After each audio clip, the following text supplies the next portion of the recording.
This is a cup final according to Nuno. Who will come out on top? Let's get into the preview for Luton versus Forest.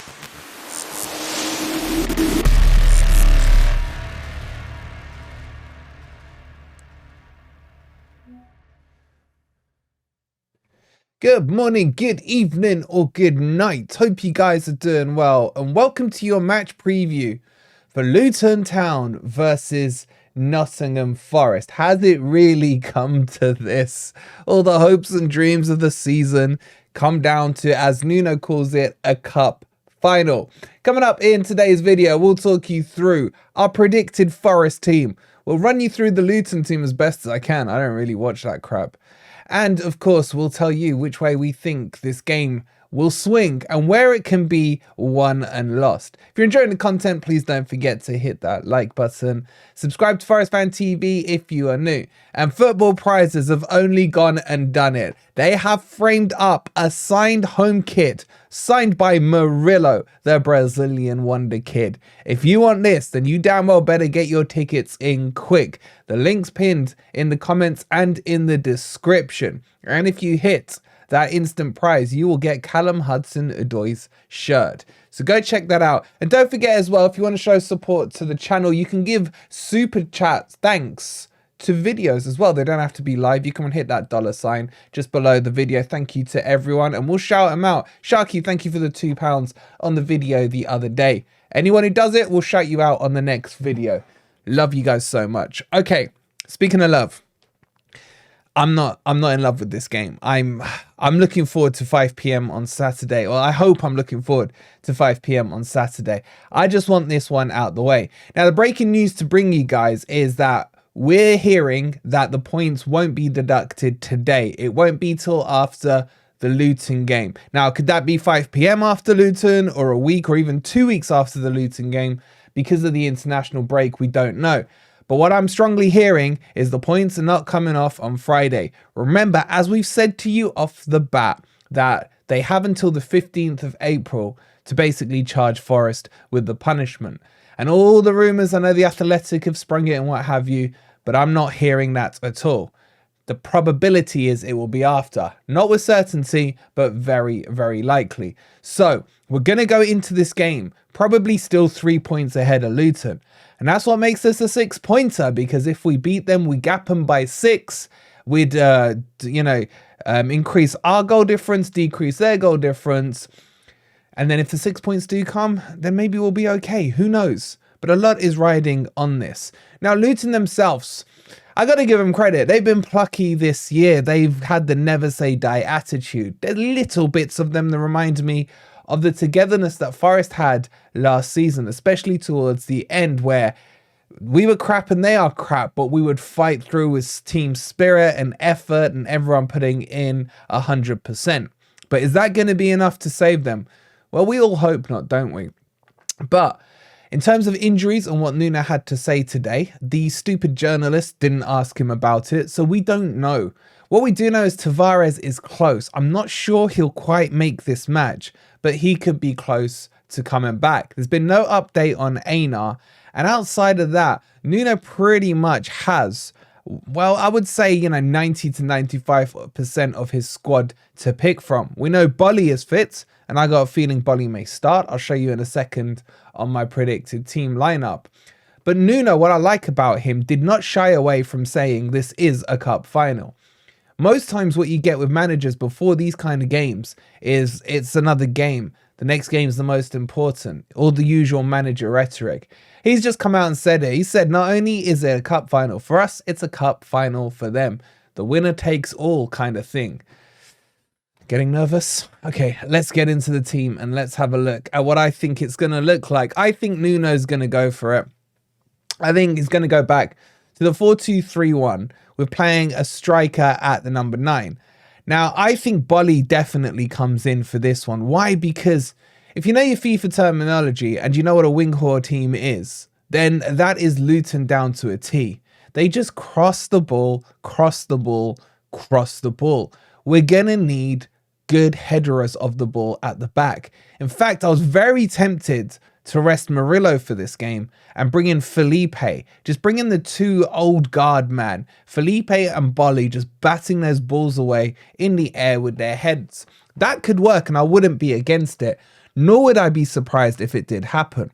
But I do feel Murillo's too embedded currently in the DNA of Nuno's team and his selections. I don't think he will be dropped. So I think it will be Bolly and Murillo. After all, this was the first combo he tried to go with against Bournemouth before we all know what Rob Jones did in that game.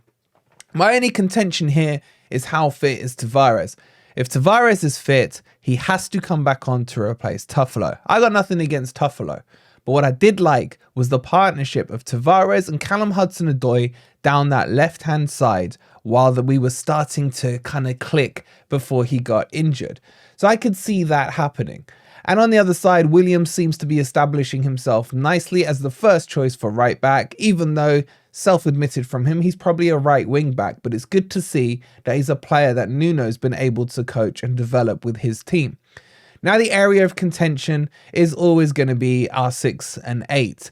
This, for me, is our best combination, Dominguez and Sangare. This needs to be put out on the pitch.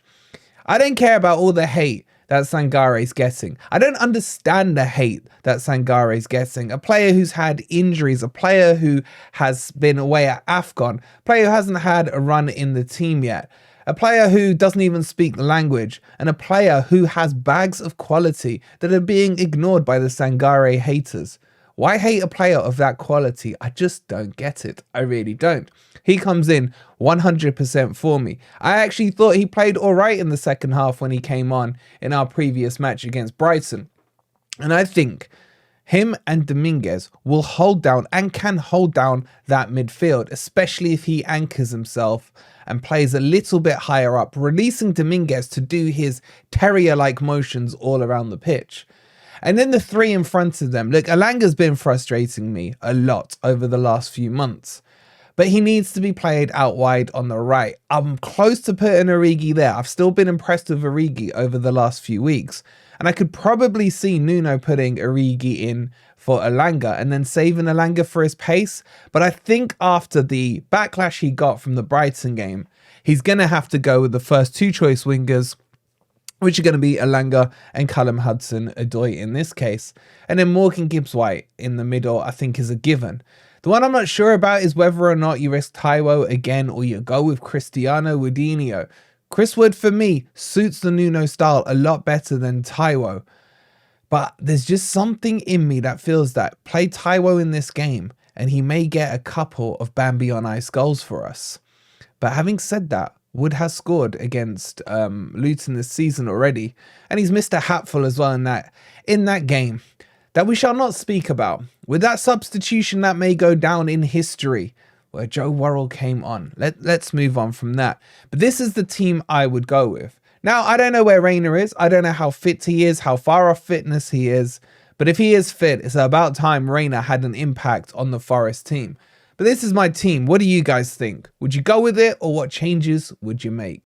Okay, let's move on quickly to the Luton team. And again, this isn't a team I bothered to watch myself too much. They've got a few decent players. Obviously, everyone's talking about Ross Barkley this season and the impact he's had on them. He'll probably play if he's fit, and he is probably their danger man. The one that we need to look out for is Hashioka, who was absolutely atrocious against Bournemouth midweek. In fact, my boy Semenya destroyed him. So I would like to see him start. You have then Mengi and Burke as their other back two. They tend to play with a back three with two wingers. And then you've got a couple of the ex-Man U players, one being, I think, Mengi and the other one being Chon as well. Now, the one that's close is Adebayo. He may be fit enough to start. I think he'll be started on the bench. He's the one that Worrell messed up on at our home match even. Yeah, we don't need to go down there. But likelihood is you may see Morris start. And this is the formation they deploy. Look, it's not a great team. I think most Luton fans will probably agree there. But their team spirit is very, very solid so far this season. And they will be up for this. And so will their home crowd. I don't know if that team will be the exact team that plays because they did play midweek And that is a factor that I want to talk about now. Because their squad depth isn't so big, because they do have a bit of a big injury list, I don't want to say it, but because it feels like we say it every week, could be a good time to play them. We've said that about Brighton. We said that about Liverpool. We said that about, who was the other ones? Man United the week before that. All these teams, it's a good time to play them. In football, there's no such thing as a good time anymore. Players will play the 90 minutes. They should be conditioned enough to do so. But because their squad is thin, because they may not have the stamina in the legs having played midweek, this could work into Forest's advantage. Look, the team that wins this game, if it's not a draw, is going to be the team that wants it more. And for me, Forest showed no desire and no wantingness of winning that match against Brighton last week. That annoyed me more than the controversial red card did by a country mile. I can make my peace eventually with corrupt decisions. What I can't make my peace with is when players get out on the pitch and look like they can't be bothered, that they have no desire. So they owe us a performance. Luton's heads need to be crestfallen after what happened to them against Bournemouth, after 3-0 up at half-time and blowing 4 goals in the second half. Something they've done before against Liverpool as well, might I add, recently.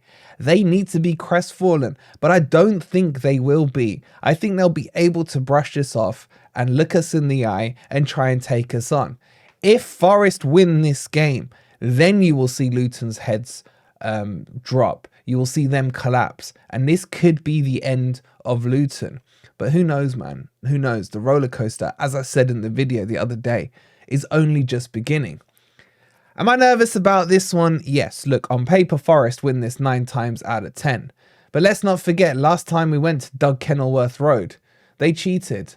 And the refs didn't know the rules. And we scored a goal and it got disallowed and we lost 1-0. That was in the championship. This time, Forest have to win this. I don't know what my prediction on this game is. But what I do know is that we need the 3 points. It's not the end of the world if we draw. It may not be the end of the world if we lose. But if we win, then maybe the Hawaiian shirt can slowly start to creep out of that box. Get your score predictions in down below. If you haven't already, please don't forget to hit that like button. Subscribe to Forest Fan TV if you are new.